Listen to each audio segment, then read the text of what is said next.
Video like जरूर कर लीजिए और ऐसे वीडियो लगातार फ्री में पाने के लिए चैनल को तुरंत सब्सक्राइब कर लीजिए और बेल आइकन को जरूर टैप कर लीजिए ताकि आगे भी सारे वीडियो आपको मिलते रहे। यूट्यूब में फॉलो करते हैं तो प्लीज ये वाला फ्री टेलीग्राम चैनल जरूर ज्वाइन कर लीजिएगा। सारे नोटिफिकेशन सारे अपडेट यहीं पे आते हैं, ध्यान रखिए। नमस्कार दोस्तों, स्वागत है आप सभी का ऑनलाइन एग्जाम प्रिपरेशन पर which is the part of study for civil services. दोस्तों मेरा नाम है दिव्या गुप्ता और आज की वीडियो में हम देखने वाले हैं उत्तर प्रदेश का करंट अफेयर। हमने पूरा एक साल का करंट अफेयर सीरीज स्टार्ट की थी जिसमें हम फरवरी 2023 से स्टार्टिंग करके जनवरी 2022 तक का करंट अफेयर देख रहे हैं। तो इसी क्रम में आगे बढ़ते हुए लास्ट वीडियो में हमने 18वीं विधानसभा का चुनाव देखा था उत्तर प्रदेश में 2022 में जो कि हुआ था। अब उसके आगे जो तथ्य हैं उनको देखते हैं। उसके बाद एक ये भी हमने देख लिया था, पूरा एक टेबल देखी थी जिसमें हमने उत्तर प्रदेश के कैबिनेट मंत्री देखे थे, उनको कौन सा विभाग दिया गया है ये देखा था। तो अब इसके आगे देखते हैं। चलिए, इसके आगे अगला जो तथ्य दिया गया है, काशी को एससीओ की सांस्कृतिक और पर्यटन राजधानी बनाया जाएगा। ठीक है, काशी उत्तर प्रदेश में स्थित है, महत्वपूर्ण शहर है, पर्यटन तो है ही, पर्यटन का क्षेत्र तो है ही। अब ये एससीओ का यानी कि संघाई कॉरपोरेशन ऑर्गेनाइजेशन का सांस्कृतिक और पर्यटन राजधानी भी ये बन जाएगा। तो संघाई सहयोग संगठन में भारत की ओर से काशी को एक वर्ष के लिए सांस्कृतिक और पर्यटन राजधानी बनाया जाएगा।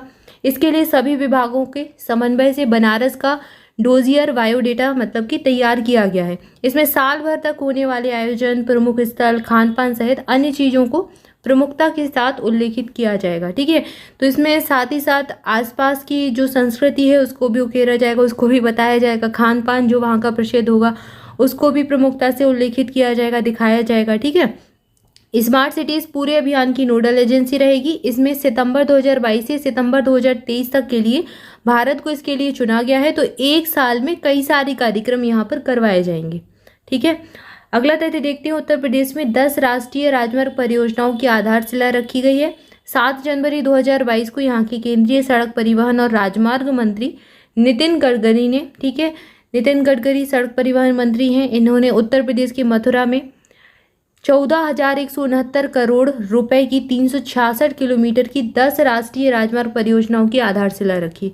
ठीक है, तो यहाँ पर 10 राष्ट्रीय राजमार्ग परियोजनाओं की आधारशिला रखी गई।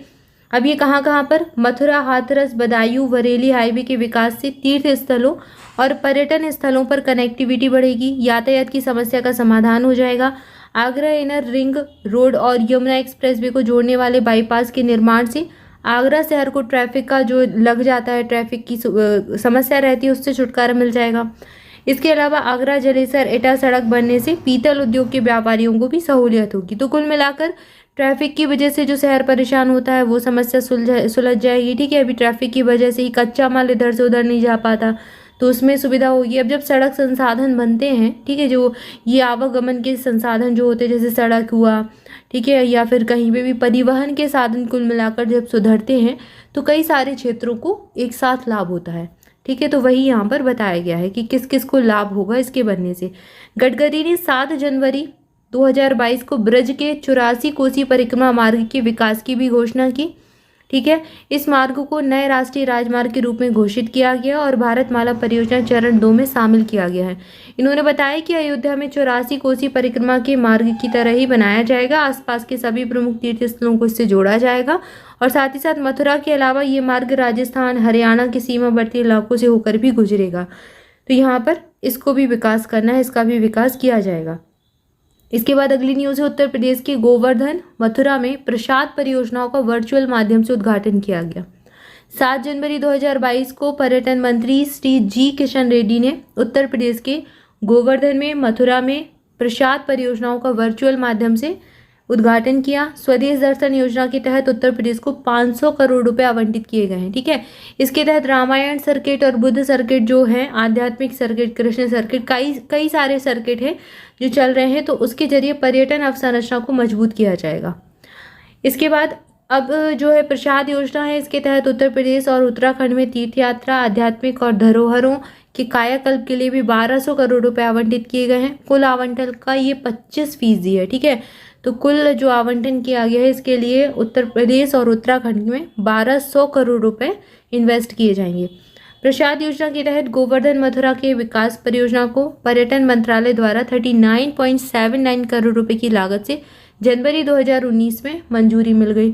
ठीक है, तो ये मथुरा के बारे में बताया गया। गोवर्धन मथुरा का विकास किया जाएगा प्रसाद योजना के तहत। क्लियर है। इसके बाद उत्तर प्रदेश में पद्म पुरस्कार मिले हैं 14 व्यक्तियों को। 2022 की ये बात है, तो 2022 का डेटा देखते हैं। 14 व्यक्तियों को पद्म पुरस्कार दिए गए थे। पद्म पुरस्कार 3 प्रकार के होते हैं, पद्मश्री, पद्म भूषण और पद्म विभूषण। ठीक है, तो टोटल तीनों ही कैटेगरी में मिला के 14 व्यक्तियों को मिले हैं।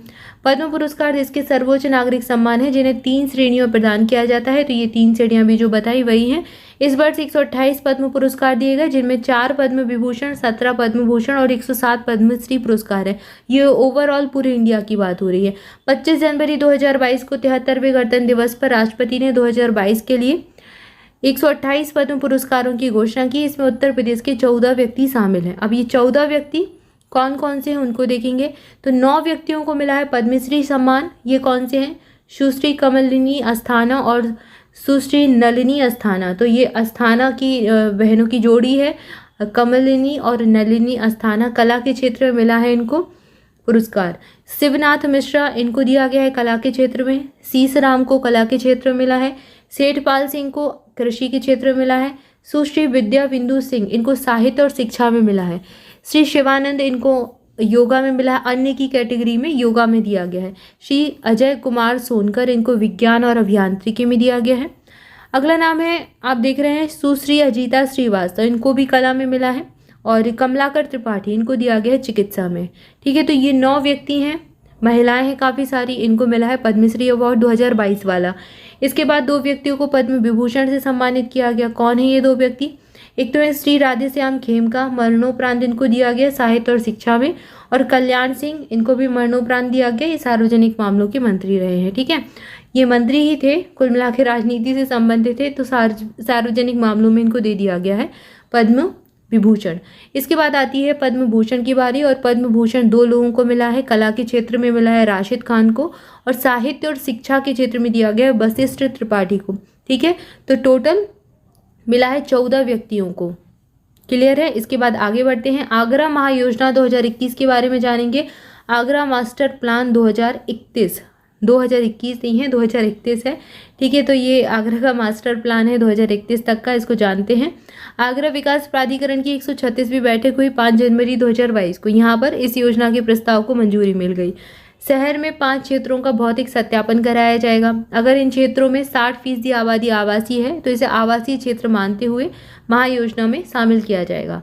अब इसमें 2031 में पहली बार 10 साल के लिए इसको तैयार किया गया है। इसमें 14 जोन होंगे। Inner ring road, greater Agra सहित अन्य क्षेत्र भी इसमें शामिल किए गए हैं। नए बस अड्डे का निर्माण किया जाएगा। स्ट्रीट वेंडिंग जोन पर भी फोकस किया जाएगा।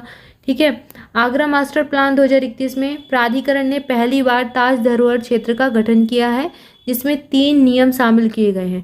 ताज के अलावा रामबाग तक यमुना के दोनों ओर फैले ताज धरोहर क्षेत्र में स्मारकों से 100 मीटर के अंदर कोई निर्माण की अनुमति नहीं होगी। ठीक है, स्मारक जो है वहाँ से 100 मीटर तक कोई निर्माण कार्य नहीं किया जा सकता। इसके बाद अगला तथ्य दिया गया है, पुरातत्व भारतीय पुरातत्व सर्वेक्षण से अनुमति प्राप्त करने के बाद किसी भी विरासत स्मारक से केवल 1 मंजिला और 3.75 मीटर ऊंची इमारतों को 100 से 300 मीटर के बीच में अनुमति दी जाएगी। ठीक है, ताकि दूर से ही देखा जा सके, ज़्यादा ऊंची मंजिल इमारत यहाँ पर नहीं बनाई जाए, ताकि वो जो सौंदर्य होता है इन स्मारकों का वो ना ढके। ठीक है, तो यही इसका उद्देश्य होता है निर्माण कार्यों को प्रतिबंधित करने का। इसके बाद अगला है, ताजमहल से लेकर रामबाग तक शेष अंचल में 2 मंजिला या 7.5 मीटर से अधिक ऊंचे भवनों के निर्माण की अनुमति नहीं दी जाएगी। तो ये पूरा इसमें बताया गया है जो प्लान है आगरा महायोजना 2031 तक का, इसमें ये सारे फैक्ट दिए गए हैं। इसके बाद अगली न्यूज़ है, नितिन गडकरी ने उत्तर प्रदेश में 12,981 करोड़ रुपए की लागत वाली परियोजनाओं का उद्घाटन किया। अब नितिन गडकरी ने किया तो सड़क परिवहन से संबंधित ही होगा। तो इनके द्वारा 6 जनवरी 2022 को उत्तर प्रदेश के कौशाम्बी में, अयोध्या में और बस्ती में 12,981 करोड़ रुपए की लागत वाली 572 किलोमीटर लंबी राष्ट्रीय राजमार्ग परियोजनाओं का उद्घाटन और शिलान्यास किया गया। यहाँ पर क्या है, 6 राजमार्ग परियोजनाओं का उद्घाटन और शिलान्यास किया गया है। इन्होंने अयोध्या में 8,698 करोड़ की लागत से 6 नेशनल हाईवे परियोजनाओं की आधारशिला रखी और बस्ती में 1,624 करोड़ रुपए की लागत वाली 3 नेशनल हाईवे परियोजनाओं का उद्घाटन किया। तो ये अयोध्या और बस्ती के बारे में था। इसके बाद अयोध्या में 84 कोसी परिक्रमा मार्ग बनाया जाना है, तो इसके लिए जो है पर्यटन को भी बढ़ावा मिलेगा। इससे अयोध्या रिंग रोड बनने से ट्रैफिक जाम की समस्या दूर होगी। तो ये वही सब सारी चीज़ें बताई गई हैं, किन किन समस्याओं से छुटकारा मिल जाएगा ये जब काम पूरा होगा। तो भगवान श्री राम वनगमन मार्ग के निर्माण से महत्वपूर्ण तीर्थ स्थल प्रयागराज, चित्रकूट, कौशाम्बी, श्रृंगवेरपुर और ये सारे जो धाम हैं ये भी जुड़ जाएंगे जब ये नेशनल हाईवे बनकर तैयार होंगे। NH 233 नेशनल हाईवे 233 के निर्माण से लुम्बिनी स्थित भगवान बुद्ध की जन्मस्थली वाराणसी और सारनाथ से जुड़ जाएगी। ठीक है, तो इन्हीं परियोजनाओं के बारे में बताया गया है। तो यहाँ पर हमने कुछ महत्वपूर्ण परियोजनाओं, कुछ महत्वपूर्ण तथ्यों के बारे में चर्चा की। आई होप आपको वीडियो अच्छा लगा होगा। इसके आगे और जो इंपॉर्टेंट फैक्ट है उनको अगले वीडियो में कवर करेंगे। तब तक के लिए आप सभी चैनल के साथ जुड़े रहें, चैनल को सब्सक्राइब जरूर कर दें। बहुत सारे बच्चे पूछ रहे थे PDF के लिए, तो आपको PDF अगर आप लेना चाहते हैं तो इन नंबर्स पर कॉल करके इन्फॉर्मेशन ले सकते हैं।